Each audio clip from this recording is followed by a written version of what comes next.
안녕하세요. 계절의 여왕이라고 불려지는 5월입니다. 이 한 달에도 하나님이 지키신 은혜가 여러분 모두의 삶에 충만하시길 바라고요. 늘 하나님과 동행하시는 매일매일이 되시길 바랍니다. 함께 기도하겠습니다. 은혜와 사랑이 많으신 하나님, 저에게 새 달을 주셔서 감사합니다. 늘 저희가 힘써야 할 것, 하나님의 말씀을 따라가는 것이고 주께서 말씀하시는 대로 살아가기로 결단하는 것이오니 저희들만으로는 참 많이 부족합니다. 저희들의 지각을 여셔서 주의 하시는 말씀을 이 매일 예배를 통해 듣게 하여 주옵시고 또 들었던 그렇게 마음에 담았던 하나님의 말씀을 삶의 자리에서 실천할 수 있는 용기와 능력도 우리 안에 이미 계신 성령님 역사하셔서 이루어 주옵소서. 오늘도 말씀 앞에 섭니다. 듣겠습니다. 말씀하여 주시고 그 말씀이 우리에게 능력이 되게 하옵소서. 예수님의 이름으로 간절히 기도하옵나이다. 아멘.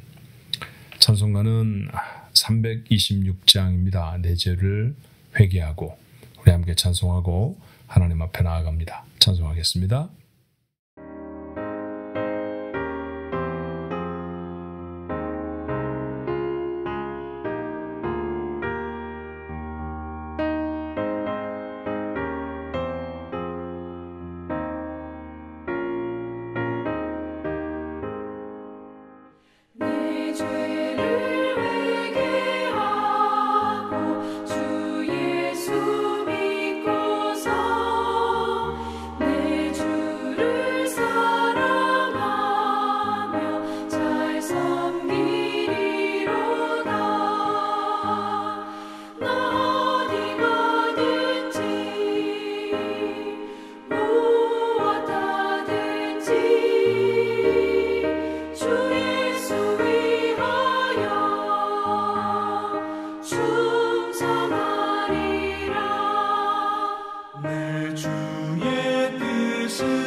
무엇하든지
주신 말씀은 민수기 17장으로 건너왔어요. 1절부터 13절까지의 말씀입니다.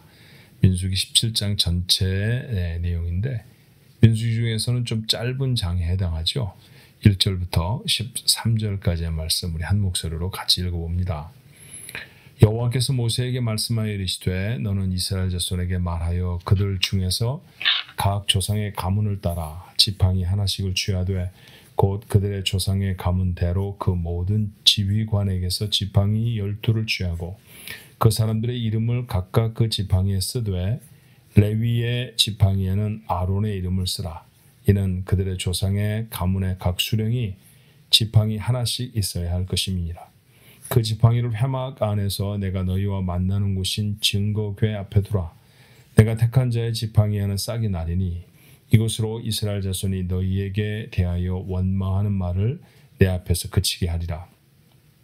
모세가 이스라엘 자손에게 말하며 그들의 지휘관들이 각 지파대로 지팡이 하나씩을 그에게 주었으니 그 지팡이가 모두 12이라. 그 중에 아론의 지팡이가 있었더라. 모세가 그 지팡이들을 증거의 장막 안 여호와 앞에 두었더라. 이튿날 모세가 증거의 장막에 들어가 본즉 레위집을 위하여 낸 아론의 지팡이에 움이 돋고 순이 나고 꽃이 피어서 살구 열매가 열렸더라. 모세가 그 지팡이 전부를 여호와 앞에서 이스라엘 모든 자손에게로 가져오매 그들이 보고 각각 자기 지팡이를 집어들었더라. 여호와께서 또 모세에게 이르시되 아론의 지팡이는 증거궤 앞으로 도로 가져다가 거기 간직하여 반역한 자에 대한 표징이 되게 하여 그들로 내게 대한 원망을 그치고 죽지 않게 할지니라. 모세가 곧 그같이 하되 여호와께서 자기에게 명령하신 대로 하였더라. 이스라엘 자손이 모세에게 말하여 이르되 보소서 우리는 죽게 되었나이다. 망하게 되었나이다. 다 망하게 되었나이다. 가까이 나아가는 자 곧 여호와의 성막에 가까이 나아가는 자마다 죽사오니 우리가 다 망하여야 하리이까? 아멘. 전쟁에 대해서만 연구하는 학자도 있더라고요. 인류의 역사상 기록된 역사를 살펴보면 전쟁이 없었던 시간은 불과 몇 년에 불과하다는 충격적인 얘기를 들은 적이 있습니다. 두 번째 충격적인 얘기는 그 전쟁을 하게 되면 승리하는 나라도 있고 패배하는 나라도 있지 않았겠어요? 그런데 그 패배의 원인이 적이 강한 경우는 별로 없었다는 거죠. 여러분 좀 의외이지 않습니까? 힘센 나라와 약한 나라가 싸우면 힘센 나라한테 약한 나라가 진다. 뭐 이런 게 보통 전쟁의 승패를 가름하는 이유일 것 같은데 사실은 내부의 분열로 말미암아 전쟁에 패하는 경우가 훨씬 더 많다는 전쟁만 연구하는 사람들의 연구의 결과가 그랬더라고요. 이스라엘 백성 속에서 심각한 내분이 생겼습니다. 출애굽할 때부터 시작해서 그들의 광야 생활 전체가 위기의 시간이었음에 분명합니다만 가장 큰 위기는 되려 배가 고프거나 아니면 고단한 여행을 하거나 하는 외적인 모습이 외적인 내용이 아니었어요. 도리어 그들 속에 있었던 분열과 갈등이 그들 전체를 와해시킬 수 있는 큰 위험에 이르게 됩니다. 가데스 바네아에서 하나님의 약속을 믿지 못하고 그리고 애굽으로 돌아가자 아우성을 쳤던 사람들, 돌아가려고 하면 누군가가 지도자가 있어야 하지 않았을까요? 그때 그들은 처음 모세 말고 다른 지휘자를 물색하기 시작합니다. 그때 이후로 아마 이런 생각들이 그들에게 만연되지 않았나 싶어요. 이후에 시간이 좀 지났습니다만 고라라고 하는 사람이 나타나서 사실은 그들은 모세와 사촌간이기도 해요. 그런데 반역을 합니다. 모세만 아론만 대제사장이 되고 이스라엘을 인도해내야 될 이유가 어디 있느냐? 우리가 인도해도 되지 않겠느냐라는 게 그들의 주된 주장이었습니다. 결국 하나님이 그들을 심판하시게 되죠. 향로 하나씩을 가져다 놓고 그 앞에서 각각 자기들이 향로를 피워냈는데 그 중에 250명 고라와 함께 하였던 사람들은 갑작스러운 지진이 나서 모두 다 죽고 맙니다. 성경에 보면 그 250명이 상당히 유력한 사람들이라고 했어요. 그러니까 우리말로 말하면 참 똑똑하고 배운 게 많고 지도력이 있고 뭐 이런 얘기겠죠. 근데 그런 사람들을 250명이나 단박에 잃어버렸습니다. 모세에겐 개인적으로는 사촌 형제를 잃어버린 게 되기도 했겠죠.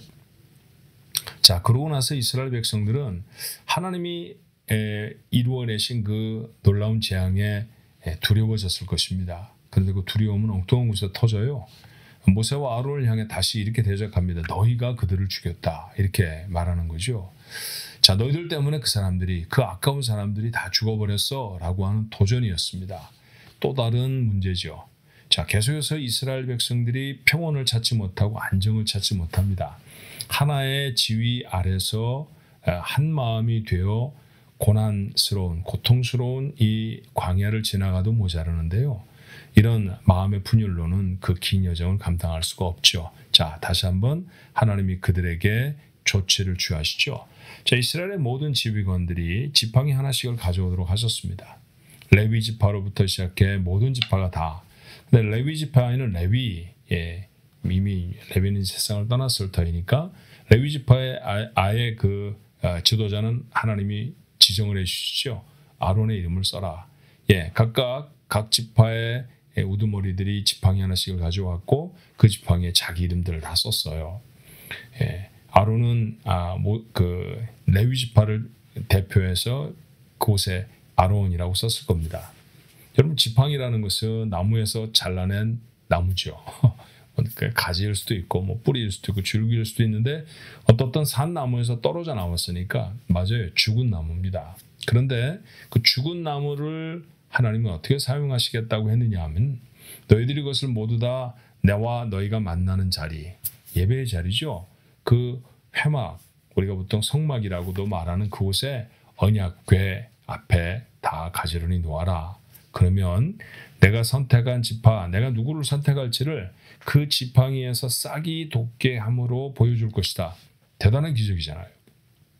솥대가 반질반질 묻어있는 지휘관들이 사용하던 그런 지팡이에 싹이 돋고 꽃이 핀다는 것은 있을 수 없는 일입니다. 특별한 기적이죠. 이 특별한 기적을 일으키는 지팡이의 주인이 이스라엘 백성의 지도자가 될 것이다. 하나님 그렇게 말씀하셨어요. 하나님이 하시는 일이죠. 그 이스라엘 백성에게 다른 원망과 시비가 없을 것입니다. 그래서 하나님도 이렇게 말씀하세요. 내가 이렇게 해서 이스라엘 중에 이제는 시비가 일어나지 않고 너희를 향한 도전이, 너희를 향한 원망이 그쳐지게 할 것이다. 하나님이 하신 말씀대로 이스라엘 백성이 다 그렇게 했습니다. 각각 지파마다 이름을 써서 지팡이를 가져왔고, 그리고 그 지팡이를 성막에 두고 밤을 지났어요. 아침이 되어 지팡이를 찾으러 가 보니까 아론의 지팡이에서만 싹이 나고 꽃이 피고 심지어 열매가 맺혔습니다. 여러분, 하룻밤만에 일어날 수 있는 일들은 아니죠. 더군다나 죽은 나무들이었는데 말이죠. 사람들 모두 앞에 하나님이 주시는 메시지는 분명하지 않습니까? 내가 택한 리더는 아론이다. 그러니까 다시 재론하지 마라. 이런 말씀입니다. 오늘 이런 말씀을 읽으며 우리가 이런 생각을 하게 되죠. 왜 이스라엘 백성들은 아론의 자리를 탐했을까요? 아론은 대제사장입니다. 제사장 중에 제사장이고 아론의 자녀들을 통해서 이제 제사장이라고 하는 직분이 계속될 거예요. 제사를 지낸다는 것은 하나님 앞에 나아가서 백성들의 죄를 아뢰고 또 하나님의 말씀을 받아서 백성들에게 알려주고 뭐 그런 일들을 하는 거죠. 하나님께 그 백성 중 어떤 사람보다도 가까운 사람입니다. 그렇다고 하면 이스라엘 백성들은 하나님에게 가까이 있는 아론이 시기가 났을까요? 저 사람은 어떻게 저렇게 하나님께 가까이 있지? 하나님의 저 사람은 저렇게 가까이 하시지? 이런 것이 부러웠을까요?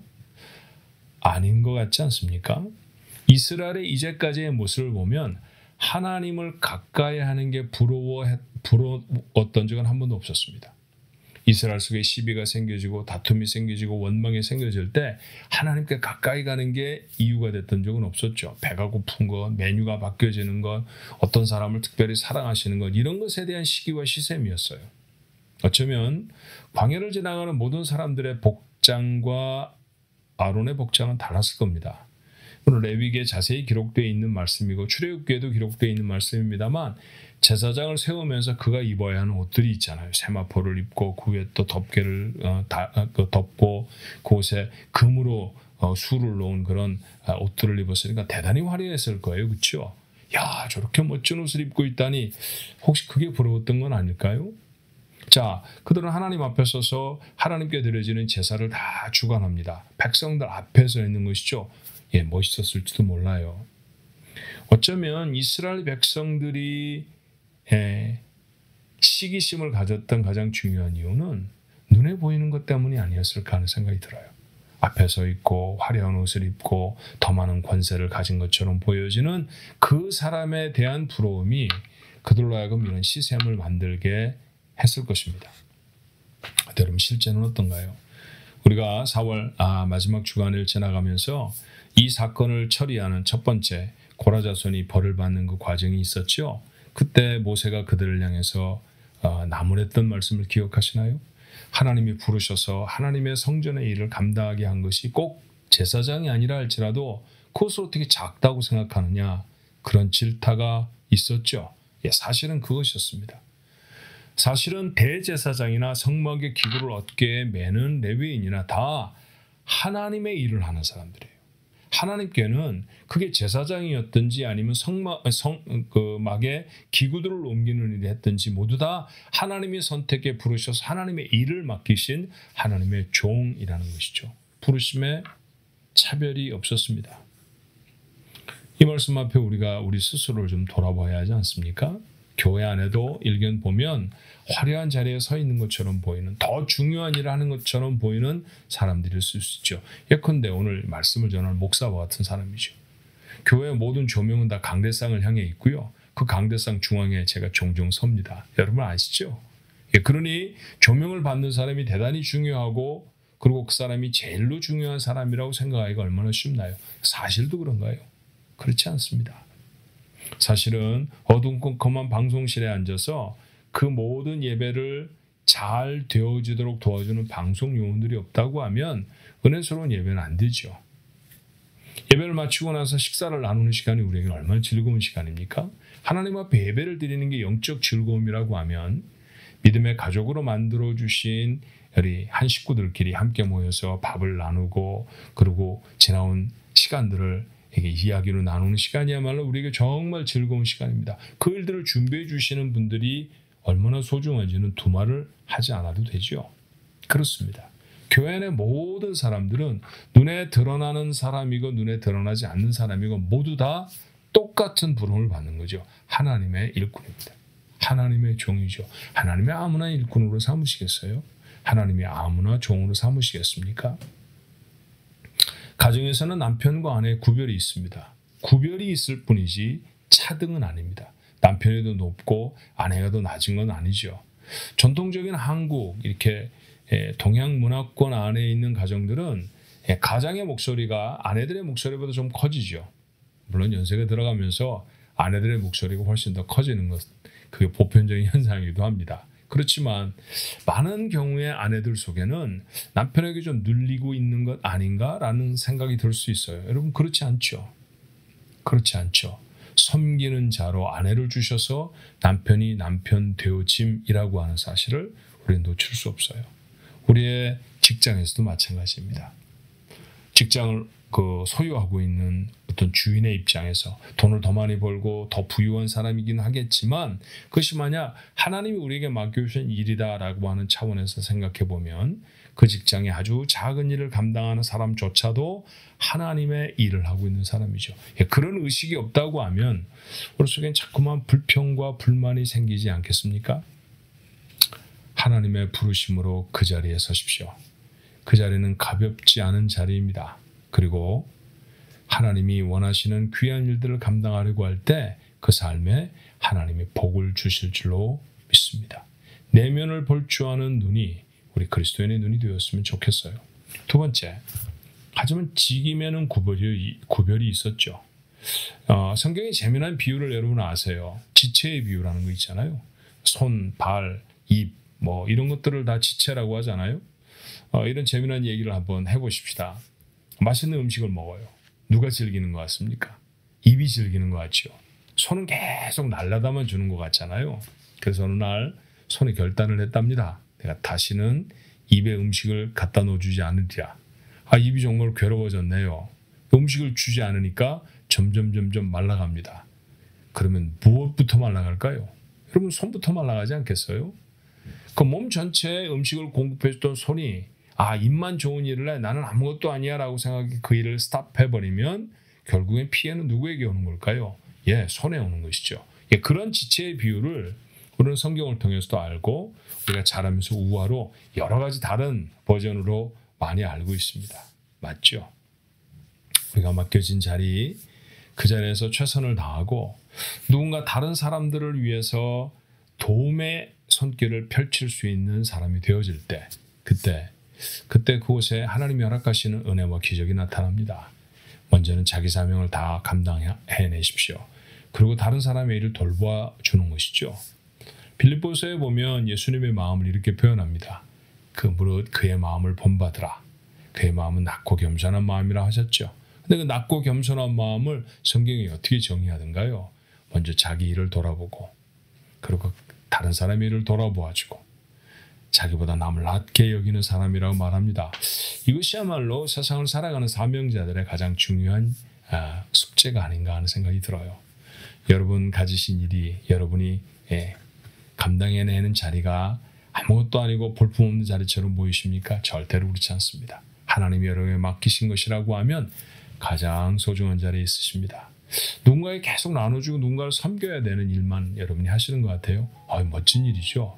그렇게 누군가를 섬기면 결국 복은 여러분이 받습니다. 그런 소망 가운데 오늘 한날 하나님이 내게 맡겨주신 일에 최선을 다하는 우리 가족들 한번 되어보시겠어요?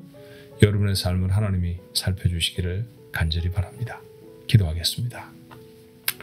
은혜가 많으신 하나님, 오늘도 저희들의 삶에 하나님이 주신 사명들을 한번 생각해 보았습니다.